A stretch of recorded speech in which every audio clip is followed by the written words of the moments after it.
நான் கட்சி ஆரம்பிக்கிறதுக்கு முன்னாடியே இந்த ஹீலர் படத்தின் மூலமாக நம்ம தனுஷ் ராஜ்குமார் அவர்கள் நேற்று வெளியில் சொல்ல வராரு. சினிமான்னு பார்த்தீங்கன்னு வச்சுக்கோங்களேன், காமெடி இருக்கும், பாட்டு இருக்கும், அங்கே ஃபைட் இருக்கும், சென்டிமெண்ட் இருக்கும், இது எல்லாம் சேர்ந்தது தான் சினிமா. சோசியல் மீடியாவில் நீங்கள் இன்ஸ்டாகிராமில் ஓப்பன் பண்ணீங்கன்னா என்ன இருக்கும்?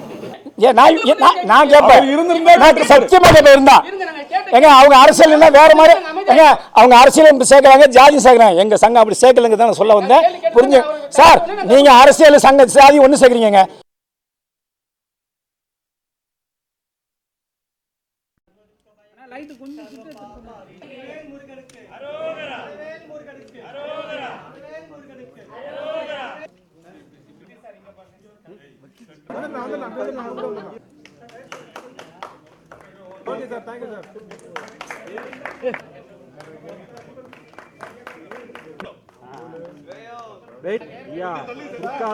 போவாதீங்கப்பா.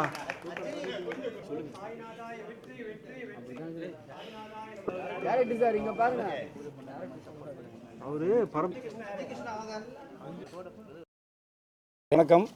இப்போ இந்த ஹீலர் படத்தோடைய பூஜைலாம் எல்லாம் கலந்துருக்கீங்க. இந்த படம் மிகப்பெரிய வெற்றி அடையணும். காரணம் என்ன, ஹிட்லர் மாரியே ஒரு கதையை மிகப்பெரிய அருமையாக சொன்னார். அதனால் இந்த படம் மிகப்பெரிய வெற்றி அடையணும். டைரக்டர் ராஜ்குமார் தான், தனுஷ் ராஜ்குமார் தான் டைரக்டர் அண்ட் ப்ரொடியூசரு. இந்த படத்தை ஒண்டியாக திறமையாக இருந்து இப்போ மிகப்பெரிய சக்ஸஸ் பண்ணிடுறாரு. அதேமாதிரி இப்போ என்றைக்கு இப்போ எப்படி எல்லாம் நம்ம இருக்கோமோ அதேமாதிரி இந்த படம் சக்ஸஸ் பண்ணி மீண்டும் வெற்றிகளை கலந்துக்கணும்னு சொல்லி நான் கேட்டுக்கிறேன். நன்றி, வணக்கம். இந்த படத்து இயக்குனர் தனுஷ் ராஜ்குமார். ஃபஸ்ட்டு படம் இருக்குது. கதை நட்பு நடிப்பில் அந்த லைனை சொன்னார்.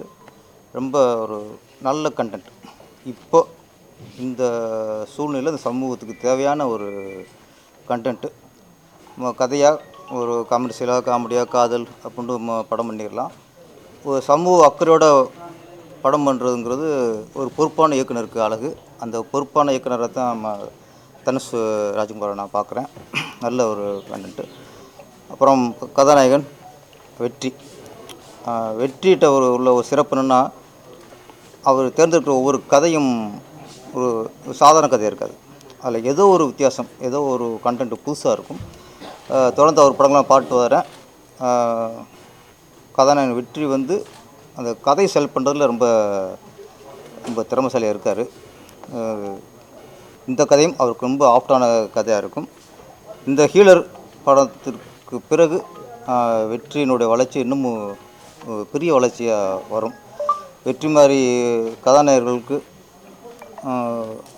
வரும் வெற்றி தான் ஒரு சாதாரண இயக்குநர்கள், சின்ன தயாரிப்பாளர், சின்ன இயக்குநர்களுக்கு பெரிய ஒரு பக்கத்துணையாக இருக்கும். ஏன்னா அந்த மாதிரி ஒரு எளிமையான ஒரு மனிதர் புது புது இயக்குநர்களுக்கும் புது தயாரிப்பாளருக்கும் தொடர்ந்து காலேஜ் கொடுத்துட்டு வராரு. வெற்றி அவர்களுக்கு வாழ்த்துக்கள். கதாநாயகி சாருனிஷா ரொம்ப திரையுள்ள ஜெயிச்சு பெரிய கதாநாயகங்கிற ஒரு வெறி, ஆர்வம் சொல்றது ஒரு வெறி லட்சியமாக வச்சுருக்காங்க. கண்டிப்பாக அவங்களுடைய அந்த திரையுள்ள ஜெயிச்சானுங்கிற அந்த லட்சியத்துக்கு இந்த படம் கொஞ்சம் மிகப்பெரிய வெற்றிப்படம் அமையும். அனைவருக்கும் வணக்கம். என்னோடய அடுத்த படம் ஹீலர் படத்தோட பூஜையில் இருக்கும். ஸோ இந்த படம் சுபையான ப்ரொடியூஸ் பண்ணுறாப்புல. தனுஷ் ராஜ்குமார் அவர் தான் டைரக்டரு. சார் சொன்ன மாதிரி ஒரு மெடிக்கல் கண்டென்ட் தான் இது. மெடிசன் எந்த அளவுக்கு இருக்குது, மருத்துவம் எந்த அளவுக்கு இருக்குது அப்படின்றத பொறுத்து ஒரு சொசைட்டிக்கு சொல்ல வர ஒரு மெசேஜ் தான் இந்த படம். ஸோ இந்த படத்தில் என் கூட சாரும் நடிக்கிறாங்க, சாரும் ஒரு ரோலில் நடிக்கிறாரு. ஸோ சுப்பிரமணியம் சிவா சாரும் நடிக்கிறாரு. அப்புறம் தீனா அண்ணன், மைம் கோபினா, அந்த மாதிரி நிறைய பேர் நடிக்கிறாங்க. ஸோ இந்த படம் வெற்றி அடைய என்னோடய வாழ்த்துக்கள். ஹாய், என்னோடய நேம் ஷார்மிஷா. ஸோ ஹீலர் மூவின்றது ஒரு உண்மையிலே சொல்ல ஸ்டோரி கேட்கும்போது எனக்கு ரொம்ப பிடிச்சிருந்தது. சாரும் ரொம்ப நல்லா நரேட் பண்ணார். ஸோ நீங்கள் எல்லாருமே சப்போர்ட் பண்ணி உங்களோட பிளஸிங்ஸ் எல்லாமே கிடைக்கணும். Thank you so much. வருகை தந்துள்ள பத்திரிகை நண்பர்கள், ஊடக நண்பர்கள், இணையதள நண்பர்கள், பிஆர்ஓ குமரேசன் அனைவருக்கும் வணக்கம். இன்றைக்கி ஹீலர் இந்த படத்தோட பூஜையில் தான் இருக்கிறோம். வெற்றிவேல் முருகனுக்கு, வெற்றிவேல் முருகனுக்கு, வெற்றிவேல் முருகனுக்கு. இப்போது இந்த வீடியோ பார்க்குறவங்களாம் நினைப்பீங்க, என்ன எப்பவும் கூல் சுரேஷ் வெந்து தெளிந்தது காடு அப்படின்னு தானே சொல்லுவார். இன்றைக்கி என்ன வெற்றிவேல் முருகனுக்கு அரோகரான்னு சொல்கிறாரு அப்படின்னு நினைக்கலாம். அதற்கு காரணம் இந்த ஹீலர் இந்த படத்தோட கதாநாயகன் வந்து வெற்றி. பல படங்களில் பார்த்துருப்பீங்க. அதுக்கு பர்டிகுலராக சில காரணங்கள் இருக்குது. என்னன்னாக்கா அவர் பிறக்கும்போதே இவர் வந்து எல்லா வெற்றிகளையும் குமிச்சிக்கிட்டு தான் இருப்பார் அப்படின்னு நினச்சி அவருடைய தாய் தந்தை அவருக்கு வெற்றின்னு பேர் வச்சாங்களா? ஒருவேளை அவருக்கு வேறு எதனா பேர் இருந்து நம்ம திருப்பாச்சி டைரக்டர் மாதிரி அவங்க கண்ணில் பட்டு அவர் ஹீரோவாக நடிக்க வந்ததுக்கப்புறம் இனிமேட்டு உனக்கு எல்லாமே வெற்றி தாவா அப்படின்னு சொல்லி ஏற்கனவே இருந்த பேரை விட்டுட்டு இப்போ வெற்றின்னு சொல்லி பேர் வச்சுருக்காங்களா என்னன்னு தெரில. அந்த கதாநாயகன் வெற்றி அவர்களுக்கு என் மனமார்ந்த வாழ்த்துக்கள். படத்தோட இயக்குனர் திரு தனுஷ் ராஜ்குமார் அவர்கள். தனுஷ் சார் தமிழ்நாட்டில் super hit hero, Rajkumar sir கன்னடத்தில் சூப்பர் ஹிட் ஹீரோ. ஸோ அந்த 2 பேரும் உள்ள இவ்வளோ பெரிய கண்டென்ஸில் ஒரு கைதட்ட மாட்டேன்றீங்களா?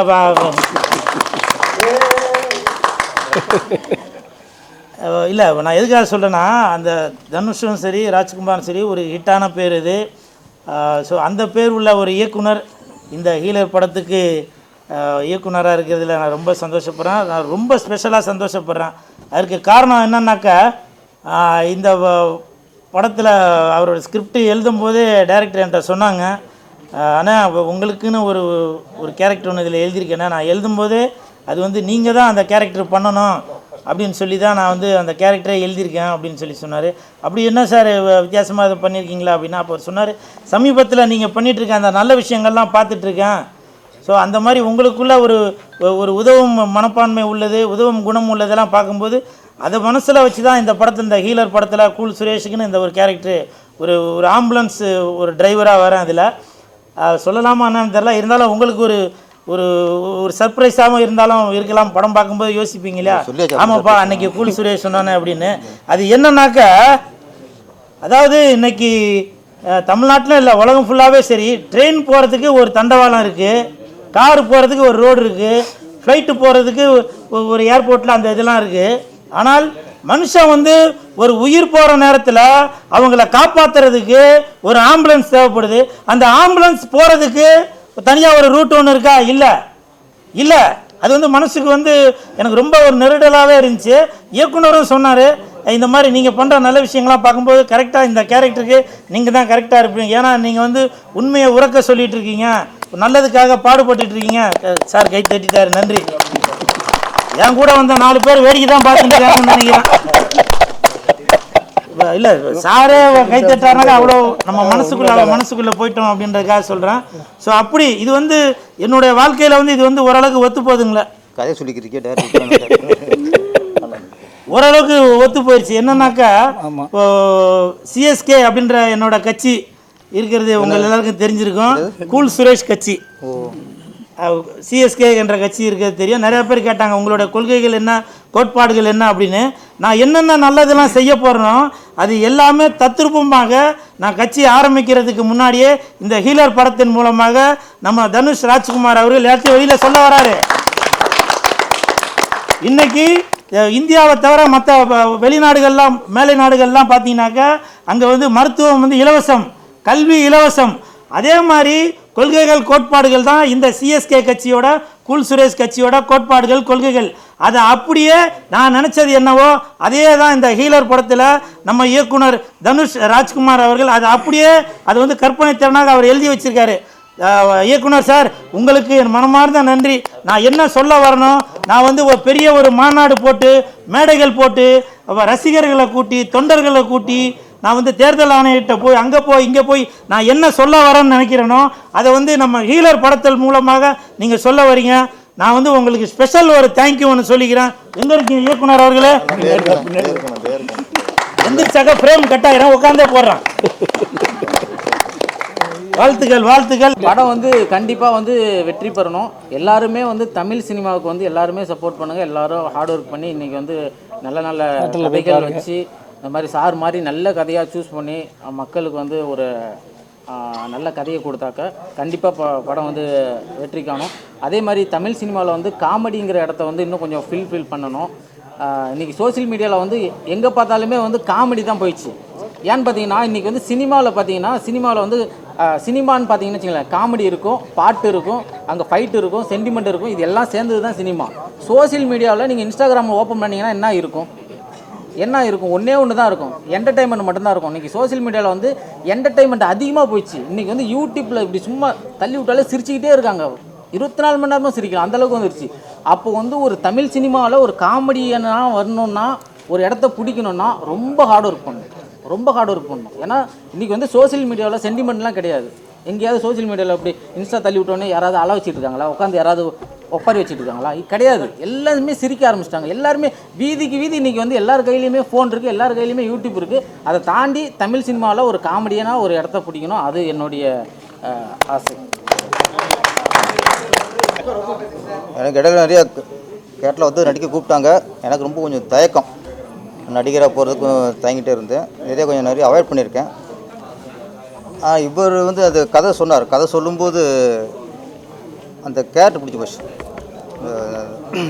கதையில் உள்ள கேரக்டர் சமூகத்துக்கு ஒரு நல்ல விஷயம் சொல்கிற ஒரு கேரக்டர். அந்த கேரக்டர் பிடிச்சதுனால தான் சரி நடிக்கலாங்கிறது நான் ஒத்துக்கிட்டேன். இன்னொன்று மருத்துவம். நான் ஏற்கனவே திருப்பதியிலே இதே மாதிரி நான் சொல்லியிருக்கேன். திருப்பதி படத்தில் அஜித் சார் நடித்த படத்தில் இந்த பிரசவங்கிறது 2 உயிர் சம்மந்தப்பட்ட விஷயம். அது வந்து எல்லா ஹாஸ்பிட்டலுமே பிரசவம் வந்து இலவசமாக பண்ணணுங்கிறது அதில் ஒரு நான் வலியுறுத்தினேன். அது ஒரு பாயிண்ட் தான், பிரசவம் வந்து இலவச திட்டமாக அறிவிக்கணும் அப்படின்ட்டு. ஆனால் இதில் வந்து டோட்டலாக மருத்துவம் எந்தளவுக்கு வியாபாரம் ஆக்கப்பட்டிருக்கு, மருத்துவத்தினால நடுத்தர மக்கள் எந்தளவுக்கு பாதிக்கப்படுறாங்க அப்படிங்கிறத சொல்கிறாரு. அதில் உங்களுக்கு ஒரு கேரக்டர், ஒரு நல்ல கேரக்டர், சமூகத்துக்கு நல்ல விஷயம் சொல்கிற கேரக்டர். அது அந்த கேரக்டர் பிடிச்சதுனால தான் ஸோ நடிச்சிடலாம்ட்டு ஒத்துக்கிட்டேன். படத்தை பார்த்தா நிறைய அரசியல் இருக்கு உங்களுக்கு படத்தில். நீங்களும் அரசியல் இருக்கீங்க. இப்போ நீட்டுன்னு ஒரு பிரச்சனை இருக்குது, சரிங்களா? இப்போ தமிழ்நாட்டில் வந்து 40 சீட்டு வாங்கி நீட்டை வந்து ரத்து பண்ண முடியல. ஆனால் வந்து மேலே வந்து நீங்கள் வந்து 400 சொன்னீங்க, உங்கள் இதிலே சொல்கிறேன் 400 சொன்னீங்க. இப்போ 238 தான் சம்திங் வந்திருக்கு. அதை பற்றி ஏன்னா பெரிய அரசியல் இருக்குது படத்தில், அந்த அரசியல் இந்த இடத்துல மேட்ச் பண்ண சினிமாப்பா என்னப்பா நீ அரசியல் கேட்காது சொல்ல நான் சொல்ல கொஞ்சம் புரிஞ்சுங்க. இது சினிமா. அவர் வந்து இப்போ கோடியெல்லாம் படம் எடுக்கும்போது நம்ம அரசியல் போட்டு டென்ட் மாறி போய் ஒன்று இருப்பா இதே போன மாதிரி இதே கோயில் இருப்பா சொல்ல கேளுங்க. எல்லாம் பேசக்கூடாது.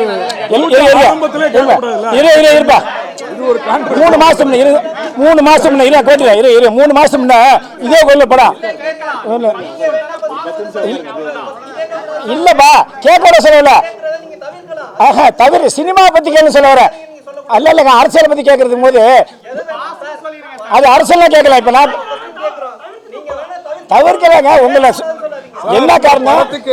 மத்திய அரசு தவிரும் தேவை. என்ன சொன்னா கேளுங்க, நான் கேட்க சொல்லல. ஒரு ஹீரோ பத்தி கேளுங்க, அவர் என்ன நடிக்க அது கேளுங்க. 2வது ஒரு இடத்துல ஒரு காலத்துல தந்தி, தினத்தந்தி, தினகரன், மாலைமலை இப்படி எல்லாரும் கேட்டாங்க. நான் கேட்கறது சொல்லல, அவங்க சினிமா பத்தி தான் கேட்டிருந்தாங்க அன்னைக்கெல்லாம். அதுதான் சொல்ல வரேன். ஆமா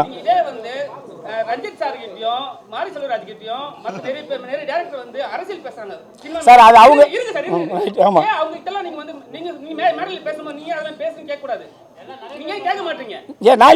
நான் கேட்பேன் சத்தியமா இருந்தா ஏங்க அவங்க அரசியல் வேற மாதிரி ஏங்க அவங்க அரசியல் சேர்க்கறாங்க, ஜாதி சேர்க்கறாங்க. எங்க சங்கம் அப்படி சேர்க்கலங்க தான் சொல்ல வந்தேன். புரிஞ்சு சார், நீங்க அரசியல் சங்க ஜாதி ஒன்று சேர்க்குறீங்க, நாங்கள் அரசியலும் கேட்கல ஜாதி கேட்கல. எங்களோட சினிமாவுக்கு தான் இதை லட்சியமாக சொன்னோம். அதனால தான் சொல்ல என்ன 30 வருஷத்துக்கு மேலே இருக்கிறதுனால அன்னைக்கு சுமையா அன்னைக்கெல்லாம் பார்த்தீங்கன்னா தினத்தந்தி, தினகரன், மாலை முரசு இப்படி பல பேப்பர்லாம் இருந்தப்ப அவங்க வந்து அந்தந்த இதை ஹீரோயின் வந்து பேட்டி கேட்பாங்க. அரசியல் கேட்காம தான் சொல்ல வந்தார். யாராவது தப்பா நினைக்கணும். நன்றி.